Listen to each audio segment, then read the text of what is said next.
Breaking news: is this the real reason North Korea is threatening to scrap summit with Donald Trump? The inclusion of state-of-the-art aircraft including B-52 bombers and F-22 stealth fighters in recent military exercises is behind North Korea's threats to pull the plug on next month's historic summit between Donald Trump and Kim Jong-un. A former diplomat has suggested Pyongyang's announcement that it will not go through with high-level North-South talks fixed for today, and that the summit meeting could also be in jeopardy, came as a surprise. The official explanation is that the secretive regime had been unsettled by the joint US/South Korea air combat drills which codenamed Max Thunder, which began on Monday in South Korea and are scheduled to run until May 25. But in a blog for the International Institute for Strategic Studies, IS, website, America's Division Executive Director Mark Fitzpatrick said there was a more specific reason. He explained, "It was not so much the air combat exercise itself that got North Korea's goat, however, it was the aircraft involved. The 100 aircraft taking part in the drill were to include B-52 bombers as well as F-22 stealth fighters. North Korea always raises the furor over visits to South Korea by such aircraft, the former because they are nuclear capable and the latter because of their capability to conduct decapitation strikes. These aircraft are a very visible demonstration of America's ability to, in Trump's words last August, rain fire and fury on North Korea the likes of which this world has never seen before."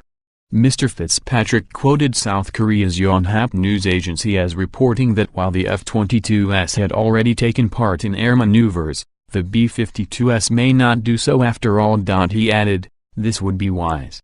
The question remains though, why the B-52s and F-22s were scheduled to be in the exercise to begin with. They were not included in last year's Max Thunder drill, nor in last month's larger full-legal combined training. In other words, this year's Max Thunder was not routine.